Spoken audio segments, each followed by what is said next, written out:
Hey guys, welcome back to another new video. So guys, আজিৰ ভিডিঅ'টোত আমি জোকৰ বিষয়ে কথা পাতিম যে আমাক জোকে কামুৰি থকা অৱস্থাত আমি কি কাৰণত গম নাপাওঁ বা জোকডালেনো আমাৰ তেজ কিদৰে শুহি থাকে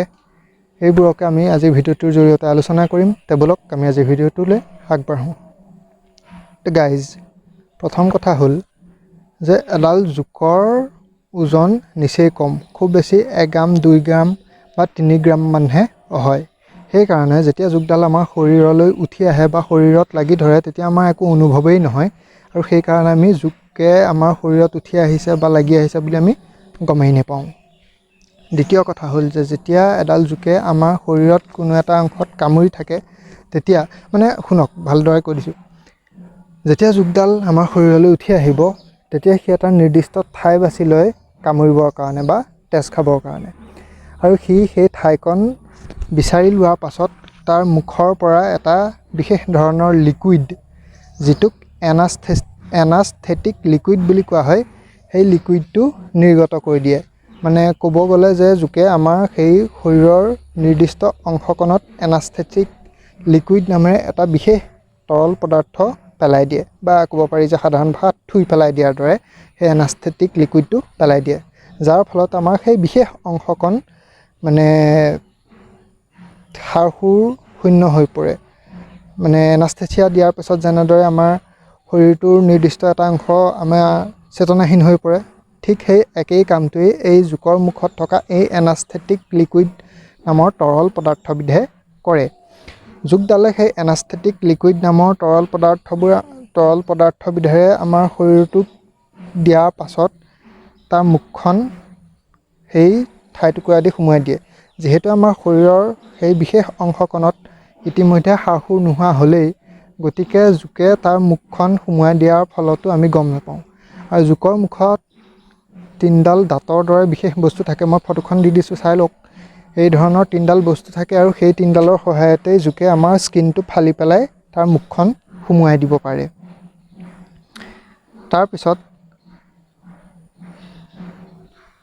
সেই মুখখন সোমোৱাই দিয়াৰ পাছত সি যেতিয়া আমাৰ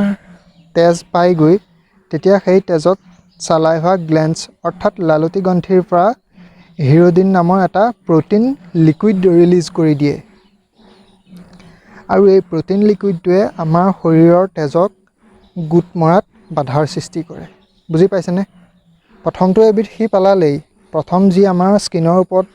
জোকডালে পেলাই সেইবিধৰ নাম হৈছে এনাস্থেটিক লিকুইড সেই এনাস্থেটিক লিকুইডবিধ পেলোৱাৰ পাছত জোকডালে তাৰ মুখখন আমাৰ শৰীৰৰ ভিতৰলৈ সোমোৱাই দিয়ে বা আমাৰ স্কিনটো ফালি পেলাই ভিতৰলৈ সোমোৱাই দিয়ে ভিতৰলৈ সোমোৱাই যেতিয়া জোকডালে আমাৰ তেজ বিচাৰি পায় সেই তেজত সি চালাইভা গ্লেণ্ডছ অৰ্থাৎ তাৰ লালতি গ্ৰন্থিৰ পৰা হিৰ'ডিন নামেৰে এটা প্ৰ'টিন লিকুইড ৰিলিজ কৰে বা প্ৰ'টিন লিকুইড এটা এৰি দিয়ে আৰু সেই প্ৰ'টিন লিকুইডটো যিটোৰ নাম হিৰ'ডিন সেই হিৰ'ডিনটোৱে কি কৰে আমাৰ শৰীৰৰ যি তেজৰ চলাচল আছে সেই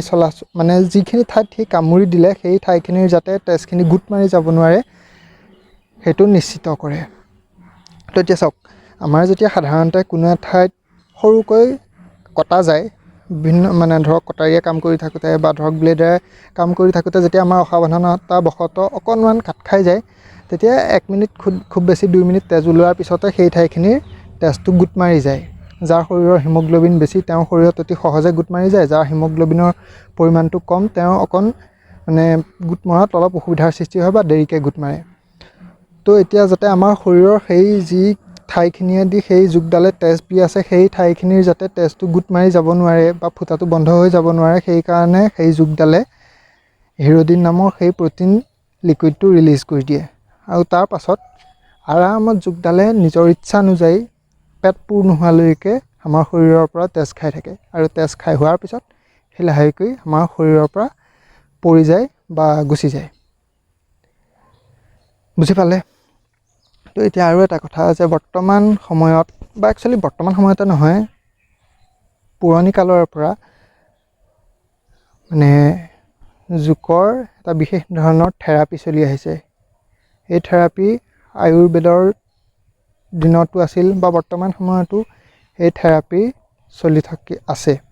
সেই থেৰাপিটো হৈছে যে যিবিলাক মানুহৰ মুখত শালমইনা হয় বা কেতিয়াবা কিছুমান মানুহৰ চাবচোন স্কিনৰ বিভিন্ন ধৰণৰ প্ৰব্লেম হয়, খজুৱতি হয়, কিবা হয়, তেনেকুৱা মানুহবোৰে এই জোকৰ থেৰাপিটো লয়। তো কি কৰা হয়, জোকডালক যেতিয়া ধৰক কোনোবা এজন মানুহৰ মুখত বহুত বেছি পৰিমাণে শালমইনা হৈছে, তেনেকুৱা অৱস্থাত এডাল ডাঙৰ জোক, যিবোৰক আমি মহ জোক বুলি কওঁ, তেনেকুৱা জোক এডালক সেই মানুহজনৰ মুখত লগাই দিয়া হয়। লগাই দিয়াৰ পাছত সেই জোকডালে মানে পূৰা সেই তেজটো টানি টানি খাই দিয়ে। মানে যিহেতু এই মুখত যি তেজ আছে, সেই তেজটো বেয়া তেজ, সেই তেজটো থকাৰ ফলতহে এই ধৰণৰ বেমাৰবোৰ হৈছে। তো সেই তেজটো যেতিয়া খাই দিব, তাত নতুন তেজৰ সৃষ্টি হ'ব আৰু সেই নতুন তেজে সেই ধৰক অংশটো ফিল আপ কৰি দিবগৈ। তো সেই যেতিয়া বেয়া তেজটো ওলাই আহিব, তেতিয়া নতুন তেজৰ সৃষ্টি হৈ সেই যি বেমাৰ আছিল, সেই বেমাৰটো নোহোৱাত সহায় কৰিব। তো এনেকুৱা বিভিন্ন ধৰণৰ ৰোগতো বৰ্তমান এই জোকৰ থেৰাপি ব্যৱহাৰ কৰা হয়। আপোনালোকে মাৰি চাব, ইউটিউবত ভিডিঅ' চাব পাৰে চাৰ্চ কৰি,